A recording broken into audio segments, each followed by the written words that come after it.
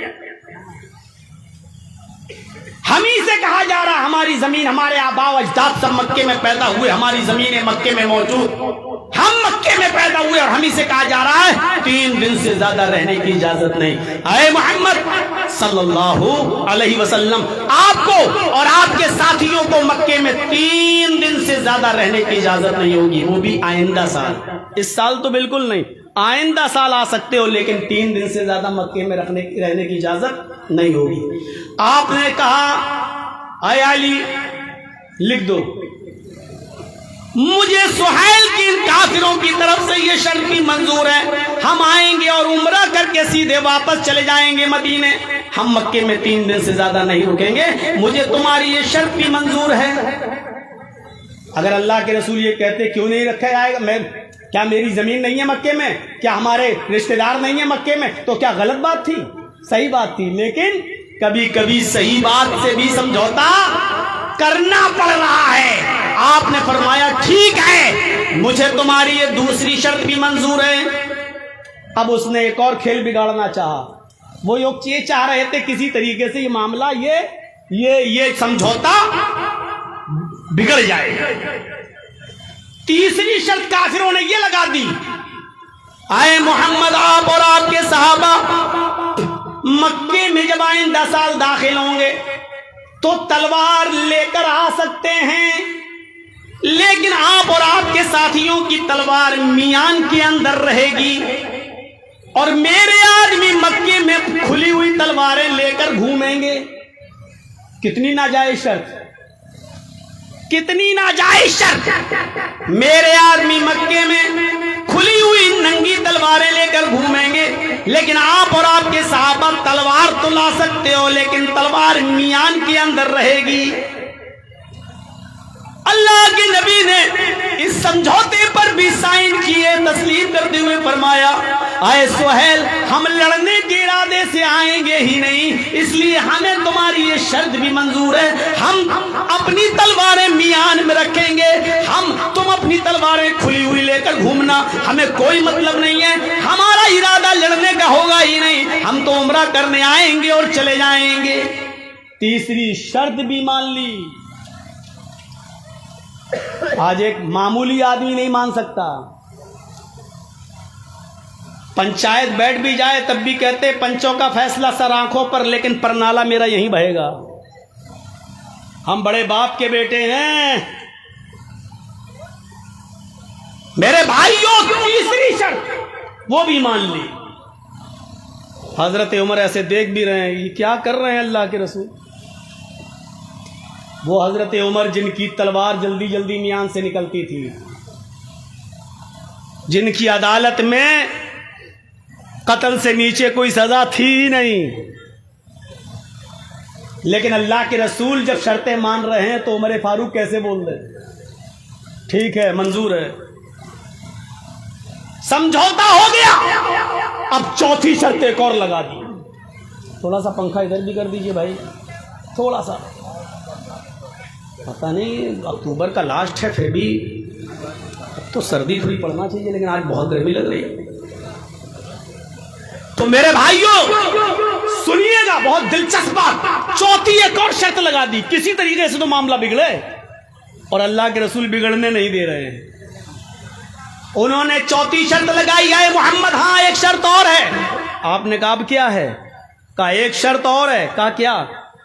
کہ اگر میرا کوئی کافر آدمی، میرا کوئی مکے سے آدمی اگر بھاگ کر مدینے جائے گا اور آپ لوگ اگر اس کو پکڑ لیتے ہیں تو میرا آدمی آپ کو واپس کرنا ہوگا، میرا آدمی آپ کو لوٹانا پڑے گا۔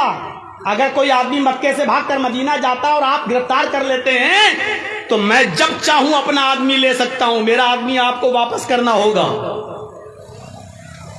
اور آپ کا آدمی اگر مدینے سے بھاگ کر مکے آیا اور ہم نے پکڑ لیا تو ہم آپ کے آدمی کو واپس نہیں کریں گے۔ آج کے اس دور میں یہ سمجھوتا کوئی کر سکتا ہے؟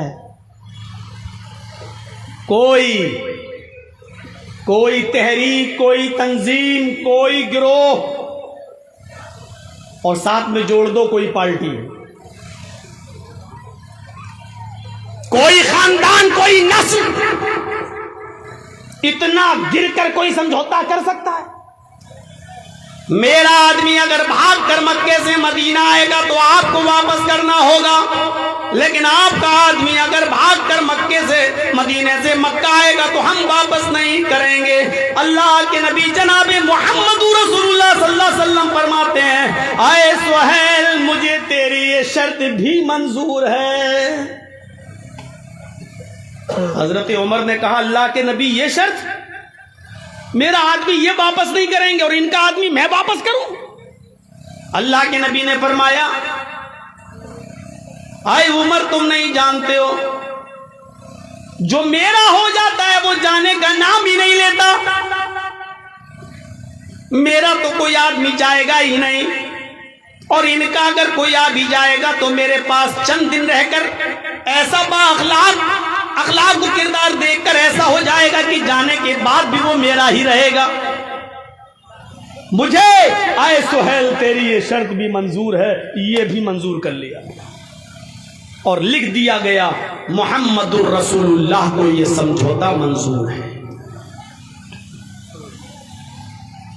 سہیل سے کہا کہ تم بھی دستخط کر دو۔ سہیل نے جب پڑھا تو اب ایک اور ناجائز شرط اور اتنی خراب شرط، اس نے کہا اے محمد صلی اللہ علیہ وسلم اس پر رسول اللہ لکھا ہوا ہے، میں آپ کو رسول مانتا ہی کب ہوں، رسول اللہ کاٹو، لکھو محمد ابن عبداللہ کو یہ سمجھوتا منظور ہے۔ اگر یہ لکھو گے محمد الرسول اللہ کو سمجھوتا منظور ہے تو ہم سمجھوتا ہی نہیں کریں گے. ہم آپ کو رسول مانتے ہی کہاں ہیں؟ اگر رسول مان لیں تو جھگڑا ہی کس بات کا ہے؟ پھر تو جھگڑا ہی ختم ہے. آپ کہتے ہو میں اللہ کا رسول ہوں اور ہم آپ کو اللہ کا رسول مانتے ہی نہیں ہیں. اس لیے لکھو ہم یہ مانتے ہیں کہ آپ عبداللہ کے بیٹے عبد المطلب کے پوتے ہیں. آپ یہ لکھیے کہ محمد ابن عبداللہ کو یہ شرطیں منظور ہیں. رسول اللہ کاٹیے. آپ نے حضرت علی سے کہا اے علی رسول اللہ کاٹ دو. فساد روکنے کے لیے، خون خرابہ روکنے کے لیے لفظ رسول تک کٹوانے کے لیے تیار ہو گئے محمد رسول اللہ. اس سے زیادہ کوئی امن پسند انسان ہوگا؟ اس سے زیادہ کوئی امن اور شانتی کو چاہنے والا ہوگا؟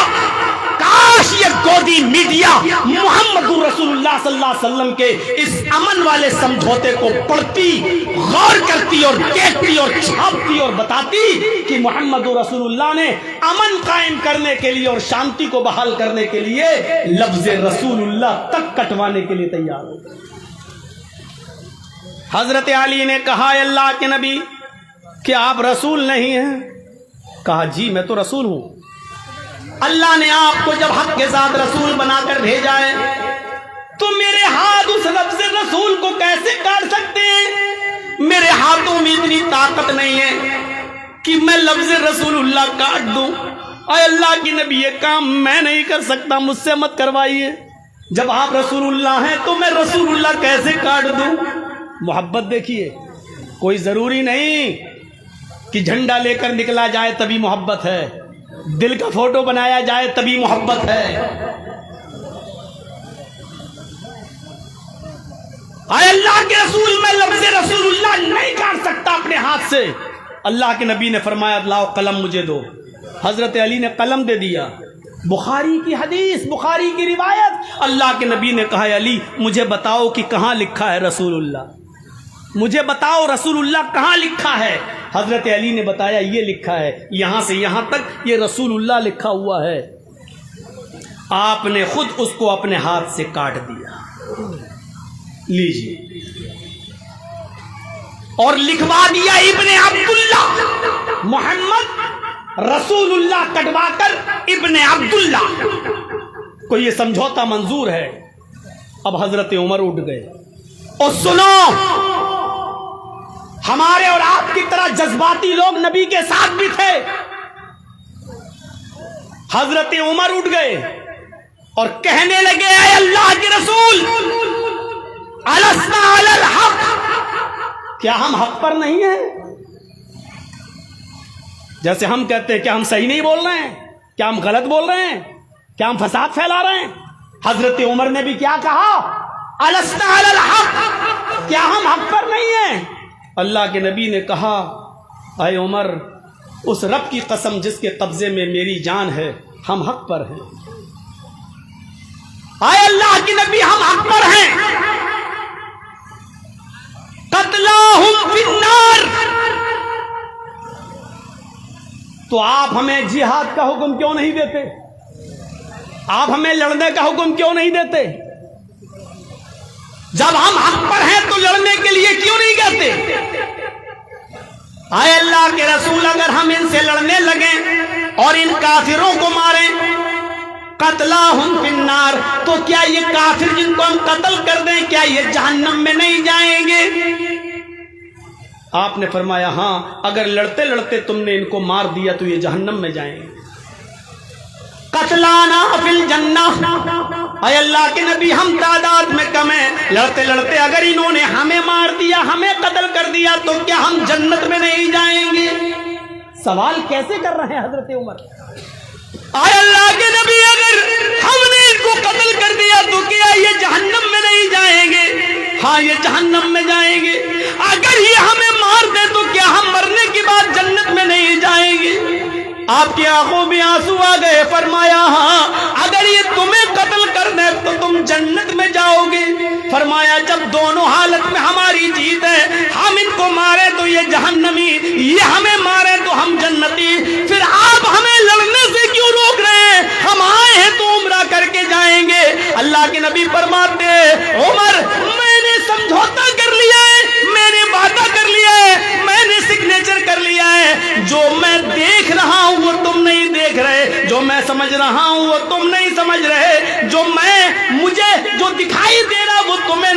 دکھائی دے رہا ہے آج اگر دب کر سمجھوتا کریں گے تو کل مکہ پہ ہم قبضہ کر لیں گے، اور آج اگر ہم لڑ گئے تو لڑ کر مر کر یہیں ختم ہو جائیں گے، پھر کوئی اللہ اللہ کہنے والا نہ ہوگا، پھر ہماری تعداد گھٹ جائے گی۔ اس لیے ابھی وقت کا تقاضا ہے کہ ان سے سمجھوتا کر لو۔ آپ نے فرمایا جو میں سمجھ رہا ہوں وہ تم نہیں سمجھتے ہو، اور آپ نے سمجھوتا کر لیا اور واپس چلے گئے اور ساری شرطیں مان لی ان کافروں کی اللہ کے نبی جناب محمد رسول اللہ صلی اللہ علیہ وسلم نے۔ اور پھر مدینے سے دین کا پرچار چلا، اور پھر اگلے سال خانہ کعبہ میں عمرہ کرنے آئے، اور اس کے بعد دھیرے دھیرے پھر اسلام پھیلا، اور پھر ایسا اسلام پھیلا، ایسا پھیلا کہ پھر ایک دن 10,000 صحابہ کے ساتھ مکے کے اندر فاتحانہ داخلہ ہوتا ہے، اور وہی اللہ کے نبی اس مکے کے اسی خانہ کعبہ میں جس میں 360 مورتیاں رکھی ہوئی تھی، 360 بت رکھے ہوئے تھے، اسی خانہ کعبہ میں داخل ہوتے ہیں، حضرت علی کے کاندھے پر سوار ہوتے ہیں، آپ کے ہاتھ میں چھڑی ہوتی ہے، اور خانہ کعبہ میں گھس کر ایک ایک بت کو چھڑی سے گراتے جاتے اور کہتے جاتے جال حق وزحق الباطل ان الباطل کان زہوقا، جال حق وزحق الباطل ان الباطل کان زہوقا، حق آ گیا اور باطل مٹ گیا، حق آ گیا اور باطل مٹ گیا، اور باطل کو تو مٹنا ہی تھا، حق آ گیا اور باطل مٹ گیا، اور باطل کو تو مٹنا ہی تھا، ختم ہونا ہی تھا۔ ایک ایک کر کے ایک ایک بت کو گراتے جاتے اور یہی کہتے جاتے حق آ گیا اور باطل مٹ گیا، اور باطل تو مٹنے ہی والا تھا۔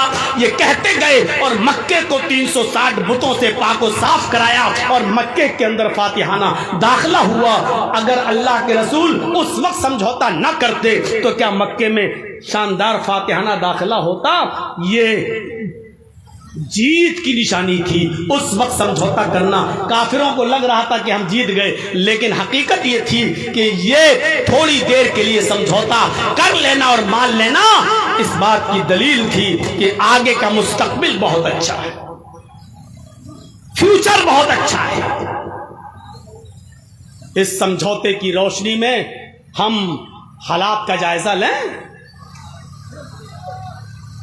اس میں بھی صحابہ تھے، کچھ کہہ رہے تھے اللہ کے نبی بالکل صحیح کر رہے ہیں، اور کچھ کہہ رہے تھے کہ اللہ کے رسول کو اتنا رسوا بھرا، اتنا بے عزتی والا، اتنا ذلت بھرا سمجھوتا نہیں کرنا چاہیے۔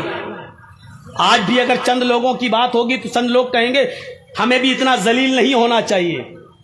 آج بھی اگر مشورے دو گے تو آج بھی کچھ لوگ کہیں گے کیا ہم لوگ زندگی بھر یہی کرتے رہیں، کیا ہم لوگ زندگی بھر یہی کرتے رہیں، کیا ہم لوگ زندگی بھر ذلیل ہوتے رہیں؟ آج بھی میرے بھائیوں ہمارے سماج اور سوسائٹی میں مشورے کریں گے تو یہ کہنے والے بھی لوگ موجود ہوں گے، لیکن سوچئے اور غور کیجئے، آج اسلام کی کوئی عبادت مجھے ایسی بتاؤ جس میں اجتماعیت نہ ہو۔ آج کہاں چلے گی ہمارے درمیان سے اجتماعیت؟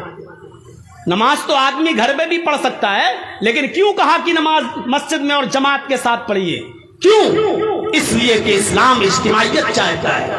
عید کی نماز تو آدمی گھر میں بھی پڑھ سکتا ہے، لیکن کیوں کہا کہ مسجد کے کیوں کہا عیدگاہ جائیے؟ کیوں کہا گھر کی عورتوں کو بھی لے جائیے؟ کیوں کہا اللہ کے نبی نے جس عورت کے پاس اوڑھنی نہ ہو، چادر نہ ہو، تو اپنے سہیلی کی اوڑھنی اور چادر میں چلی جائے، لیکن جائے؟ کیوں کہا اللہ کے رسول نے عید کے دن بھی اگر تمہیں جانا ہے، اگر کوئی عورت نماز پڑھنے کی پوزیشن میں نہیں ہے، اس کو پیریڈ شروع ہو گیا ہے اور وہ نماز نہیں پڑھ سکتی، تب بھی وہ مسلمانوں کی عیدگاہ میں جائے، نماز نہ پڑھے لیکن دعا میں شامل رہے؟ کیوں؟ یہ اجتماعیت کا حکم کیوں دیا؟ لیکن آج وہ اجتماعیت کہاں چلی جاتی ہے میرے بھائیوں؟ آج ہمارے درمیان اختلاف کیوں ہے؟ آج ہماری نا اتفاقی کا فائدہ لوگ کیوں اٹھا رہے ہیں؟ الیکشن کا دور ہے تو ہمیں بانٹا جائے گا، اور الیکشن کا دور ختم ہو جائے گا تو اس کے بعد بھی ہم بٹیں گے، تب مسلکوں کے نام پہ بٹیں گے، تیرے پیچھے میری نماز نہیں، میرے پیچھے تیری نماز نہیں۔ اور مراد آباد جیسے کانڈ ہوں گے کہ مراد آباد میں اگر کسی بریلوی آدمی کی نماز جنازہ کوئی دیوبندی مولوی پڑھا دے تو بریلوی مولوی فتویٰ دیتا ہے کہ پورے گاؤں کے